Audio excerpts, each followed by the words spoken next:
오늘 함께 보실 하나님 말씀은 마가복음 8장 14절부터 26절까지 말씀입니다.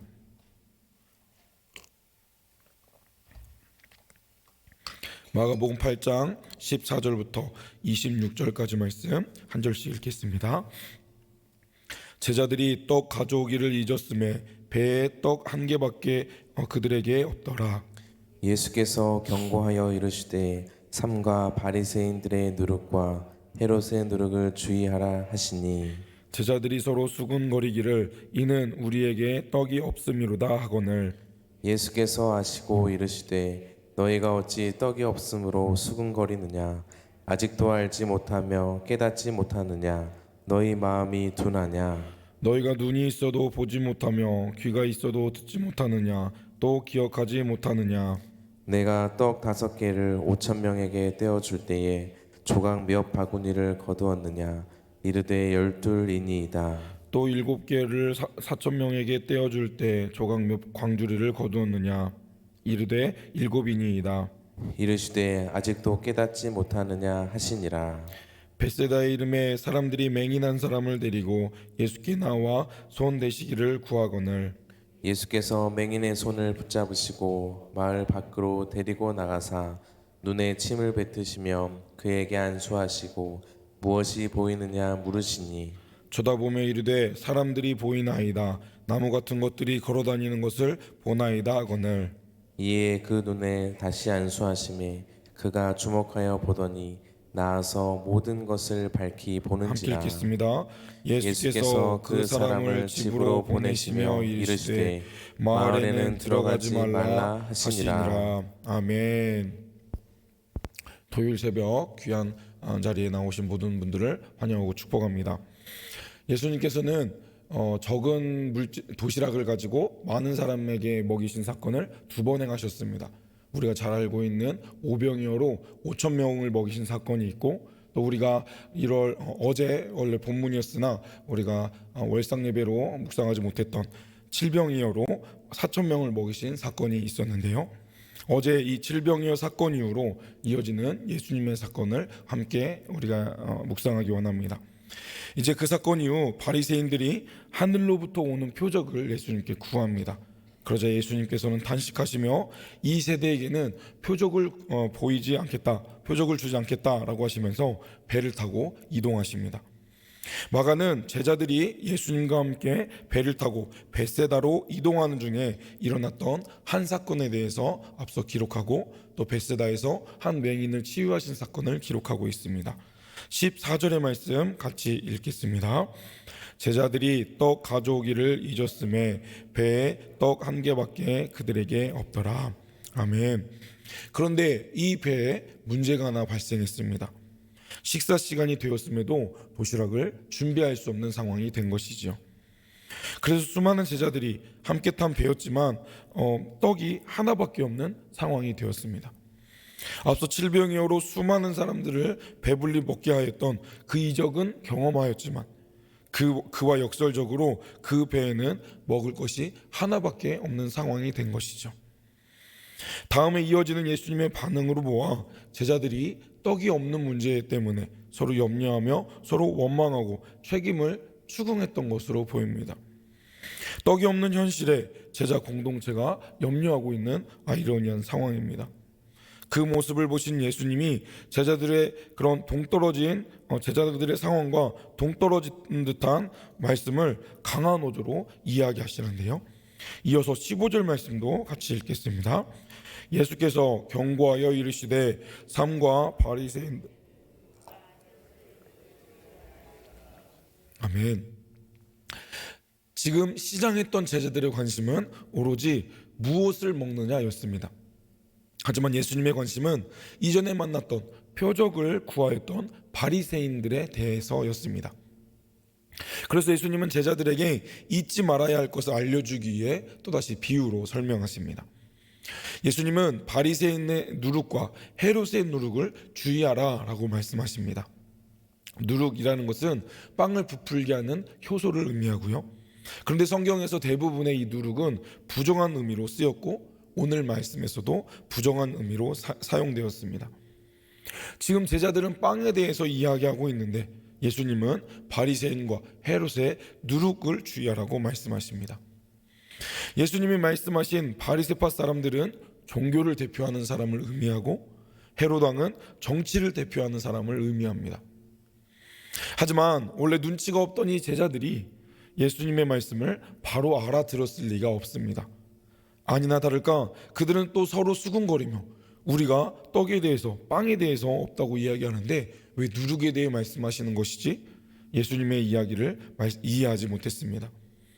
그들의 그렇게 둔한 또 어리석은 반응에 예수님은 그들이 깨닫지 못하는 것에 대해서 8가지 질문으로 질타하십니다. 그리고 이전에 이적으로 많은 사람들을 먹이셨던 2 사건을 언급하시면서 제자들에게 예수님의 말씀을 이해하기를 또 바른 믿음을 갖기를 촉구하고 계십니다. 예수님은 왜 제자들에게 이러한 경고를 하신 것일까요? 그것은 제자들이 예수님께서 하시는 말씀의 의미가 빵의 문제가 아닌 누룩의 문제라는 것을 깨닫지 못하고 있었기 때문입니다.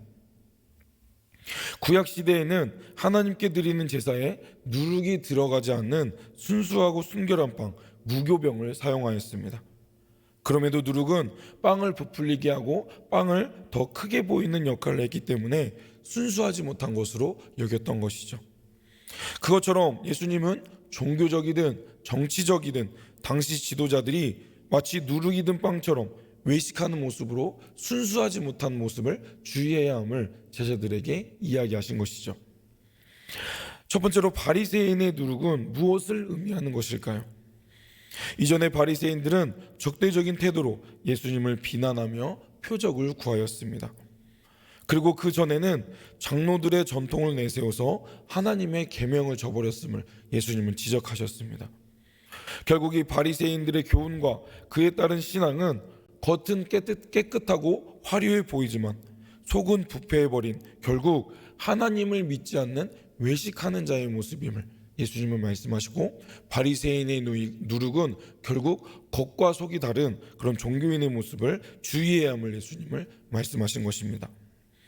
그들은 하나님을 믿는다고 하지만 하나님이 보내신 예수님을 거절한 자들입니다. 그리고 하나님을 섬긴다고 하지만 자신의 이익과 자신의 배만 챙기는 자들이었습니다. 총체적으로 부패한 그들의 불신앙을 누룩으로 비유하신 것이죠. 주님을 따르는 제자라면 당시의 이 제자들뿐만 아니라 우리도 이러한 바리새인의 누룩을 주의해야겠습니다. 그렇다면 헤롯의 누룩은 무엇을 의미할까요? 헤롯은 세례 요한을 참수한 그 기사의 모습을 드러냈지만 마가복음에는 중요한 인물로 다루어지지 않은 자입니다. 그리고 또 예수님과도 특별히 충돌을 경험한 자도 아니었습니다. 헤롯의 누룩은 세례 요한의 참수 기사를 말하는 것으로 우리는 해석할 수 있겠습니다. 자신의 정치적인 목적을 위해서라면 방법과 수단을 가리지 않았던 그러한 헤롯의 모습을 주의하라고 말씀하신 것이죠. 세례 요한의 죽음은 예수님이 겪게 될 그런 죽음의 복선을 의미하는 사건이었습니다. 이 예수님은 정치 권력에 희생될 것이기 때문이었죠. 따라서 제자들은 이러한 세상의 폭력과 위협을 조심해야 된다라고 예수님께서 경고하신 것으로 해석할 수 있겠습니다. 제자들이 떡이 부족함으로 염려한 것도 지금 배에 함께 계신 예수님에 대한 불신앙 때문임을 우리는 기억해야 합니다. 놀라운 이적을 베풀어 주신 그 예수님과 함께 있으면서도 여전히 먹을 것에 대해 고민하고 있는 그런 제자의 모습들은 매우 어리석은 모습입니다. 그런데 우리 또한 이러한 모습이 되지 않도록 주의해야겠습니다. 예수님께 한 끼 식사는 문제될 것이 없었습니다. 하지만 여전히 작은 믿음으로 자신의 생각에 갇혀서 예수님을 신뢰하지 못하고 있는 제자들의 모습을 보면서 우리의 모습도 그렇지 않아야겠습니다. 예수님을 통해 구원받은 하나님의 자녀이기에 우리는 하나님을 신뢰하며 하나님께 우리의 모든 염려와 문제를 맡기는 그런 믿음이 필요한 것이죠. 그리고 우리도 우리의 예배에 누룩이 들어있는 것은 아닌지 주의해야겠습니다. 우리가 생각해야 될 것은 우리가 드리고 있는 예배가 얼마나 많은 외식적인 것, 거품으로 채워져 있는지입니다. 너무 복잡하게 치장하고 인간적인 생각들이 예배에 놓여져 있어서 원래의 예배의 본질을 놓치고 있다면 우리의 예배를 우리가 다듬어야겠습니다. 우리 예배가 외식적인 모습이 되지 않도록 우리가 바른 마음가짐으로 예배의 목적에 맞는 바른 자세와 마음으로 우리가 예배에 참여해야겠습니다.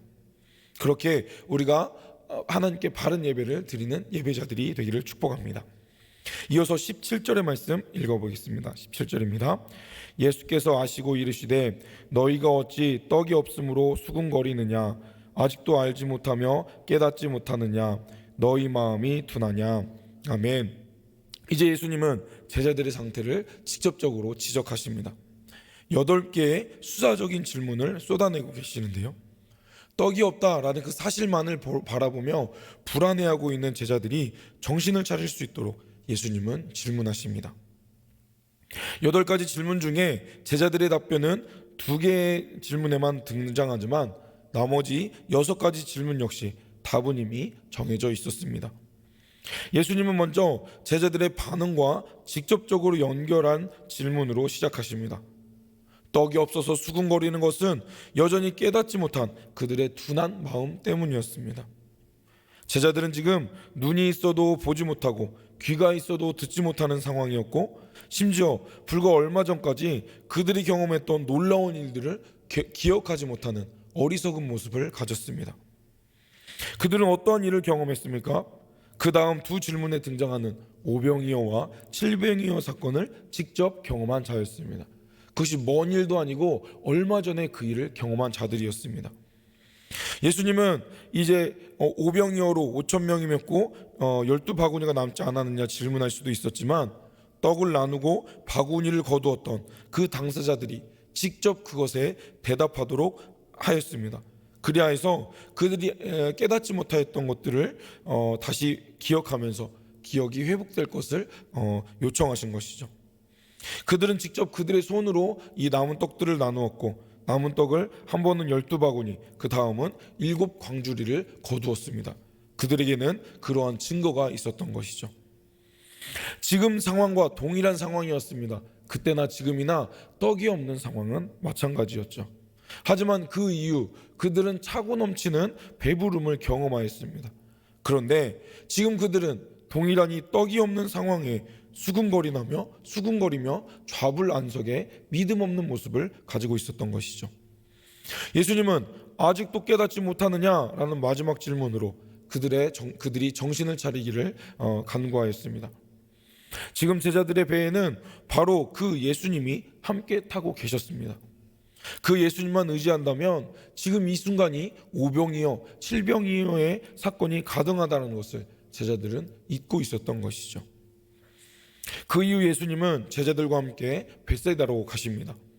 그곳에는 한 사람이 여러 사람들과 함께 예수님을 기다리고 있었는데요. 그 사람은 앞을 볼 수 없었던 자였습니다. 따라서 스스로 예수님께 나올 수 없었죠. 그래서 친구들이 그를 데리고 예수님께 나왔습니다. 그리고 그들은 안 못 보는 친구의 병을 고쳐달라고 예수님께 요청을 하고 약한 자를 도우려는 그들의 모습에 예수님은 흔쾌히 그의 병을 고쳐주셨습니다.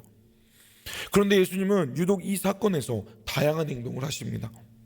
처음에 예수님은 맹인의 손을 잡고 그를 마을 밖으로 데리고 가셨는데요.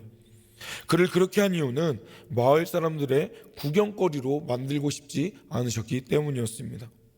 그 소경을 배려하셔서 그 소경이 당할 수치심과 상처를 주지 않도록 예수님은 그를 배려한 것이었죠. 그리고 예수님은 눈에 침을 바르고 소경이 믿음을 가질 수 있도록 친절하게 소경에게 다가와 만지시고 침으로 치유해 주셨습니다. 예수님의 치료로 그는 눈을 떴지만 시력이 완전하게 돌아오지 않은 모습을 보이게 됩니다. 그러자 예수님은 어떤 행동을 하십니까? 또다시 그에게 안수하시어 그를 온전하게 고쳐주셨습니다. 그런데 왜 예수님은 두 번이나 이 병자에게 안수하신 것일까요? 성경에서 예수님이 한 사람에게 2번 안수하신 사건은 이 사건이 유일합니다. 이것은 예수님이 이 느리게 치유받은 이 불완전하게 치유받은 이 소경을 배려한 것이죠. 어떤 경우에는 한 번, 안수 한 번이면 되었습니다. 하지만 예수님은 이 소경이 확실히 볼 수 있을 때까지 2번이나 안수하신 것이죠. 이것은 예수님의 능력이 부족하여 그것을 수정한 것이 아니었습니다. 각자의 사람의 체질과 상황에 따라 다른 치유의 결과를 얻을 수 있는 것이죠. 때로 잘못된 결과가 있을 수도 있습니다. 하지만 예수님은 잘못된 그대로 놔두시지 않고 한 번 더 그 상황에 맞추어서 그를 치유해 주신 것이죠. 그 수준에 맞게 그를 치유해 주신 것입니다. 26절에 그렇게 치유함 받은 맹인은 기뻐 뛰며 마을로 돌아가려 했습니다. 하지만 예수님은 그 사람에게 마을로 가지 말고 집으로 먼저 들어가게 하셨습니다. 그는 마을 사람에게로 가기보다 가족들에게 먼저 자신이 치유함 받았다는 것을 보여주라는 예수님의 배려가 담긴 표현이었습니다. 예수님은 이 소경에게 가족의 소중함을 먼저 일깨워 주신 것이죠. 가장 먼저 이 기쁜 소식을 다른 사람에게 판단받는 것으로 알리지 말고 가족에게 먼저 알리길 예수님께서 가르쳐 주신 것입니다. 복된 소식은 가족과 먼저 나누는 것이 맞습니다. 그 누구보다 그를 걱정하고 있을 가족들에게 그가 낫게 된 것을 알려주는 것은 엄청난 기쁨의 순간이 될 것입니다. 가족 복음화를 위해 기도하고 계신 분들이 계실 것입니다. 우리의 사랑하는 가족이 언제 주님의 품에 돌아올지는 우리는 알지 못합니다. 하지만 우리가 쉬지 않고 그들을 위해 기도한다면 하나님의 때에 그 일이 이루어질 줄 믿습니다.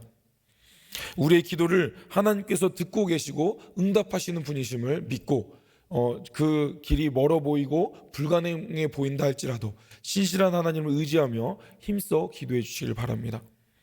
그날이 된다면 오늘 말씀에서 보게 된 이 맹인과 같이 여러분의 가정에 기쁨의 소식이 넘쳐날 것입니다. 그날을 소망하며 그 일을 위해 함께 기도하며 나아갑시다. 말씀을 맺겠습니다. 오늘 말씀에서 예수님은 누룩의 비유를 통하여서 제자들이 경계해야 될 것들을 이야기하시고 베스다 맹인을 치유하신 사건을 함께 보았습니다. 예수님이 옆에 계심에도 두려워했던 제자들은 예수님을 불신하였던 반응이었음을 우리는 기억합시다. 우리도 예수님을 신뢰하는 자답게 우리를 통해 놀라운 일을 이루시는 그 예수님을 신뢰하며 믿음으로 주님께 나아갑시다. 그리고 예수님께서 연약한 자를 배려하며 고치셨던 것처럼 우리도 우리가 만나게 될 연약한 자들을 돕고 그들을 섬기는 자들이 됩시다. 그리고 특별히 가정 복음화를 위해 함께 기도하며 그날이 속히 오기를 우리가 간구하며 나아갑시다. 그렇게 오늘 하루 하나님께서 예비해 두신 풍성한 복을 누리시는 저와 여러분이 되시길 주님의 이름으로 축복합니다. 기도하겠습니다. 사랑해 주님, 오늘 이 마가복음의 말씀을 통하여서 예수님의 비유와 또 치유 사건을 함께 생각해 보게 하신 감사합니다. 오병이어와 칠병이어의 사건을 함께 경험하였던 제자들이었지만 지금 함께 계신 예수님을 불순종함으로 두렵고 불안해했던 모습을 우리가 생각하기 원합니다. 주님, 우리의 모든 불안함과 두려움을 모두 주님께 맡기는 자들이 될 수 있도록 그런 굳건한 믿음을 우리에게 허락하여 주시옵소서. 그래 우리가 직면한 문제를 두려워하는 것이 아니라 그 모든 문제를 해결할 능력을 갖추신 그 주님을 의지함으로 주님과 동행하는 은혜를 우리가 경험함으로 그 모든 문제를 해결할 수 있도록 주님 함께 하시고 주님 역사하여 주옵소서. 우리가 직면하게 될 많은 어려움들이 있습니다. 종교적인 또 외식하는 모습을 우리가 경계하며 정치적인 자신의 이익을 위해 속이는 자들의 그런 위협 또한 우리가 경계함으로 그런 것에 흔들리지 않는 바른 믿음으로 나아가는 주님의 제자들이 될 수 있도록 주님 함께하여 주옵소서.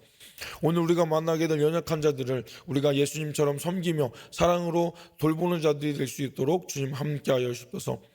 불신 가족들 위해 기도하는 우리의 기도에 응답하여 주셔서 우리가 그들이 주님께 돌아올 것들을 소망하며 힘써 기도하게 하시고 지치지 말고 끝까지 기도함으로 주님께서 그 복된 날을 허락하실 때 우리가 기쁨으로 주님께 영광 올려드릴 수 있도록 주님 함께하여 주옵소서. 오늘 하루도 주님 예비 되신 풍성한 은혜에 나아가기를 원합니다. 우리의 삶과 동행하시고 주님 역사하여 주옵소서. 모든 영광 주님께 올려드리며 우리를 사랑하시는 예수님 이름으로 기도드립니다. 아멘. 들었던 말씀 생각하시면서 함께 기도하기 원합니다. 우리가 바른 믿음을 가질 수 있도록 기도해 주시고 우리가 다른 사람을 섬기며 또 가정 복음화를 위해 끊임없이 기도할 수 있도록 은혜 주시라고 기도해 주십시오. 이제 3월입니다. 3월부터 진행될 양육 과정들 가운데 은혜 주시라고 기도하십시오.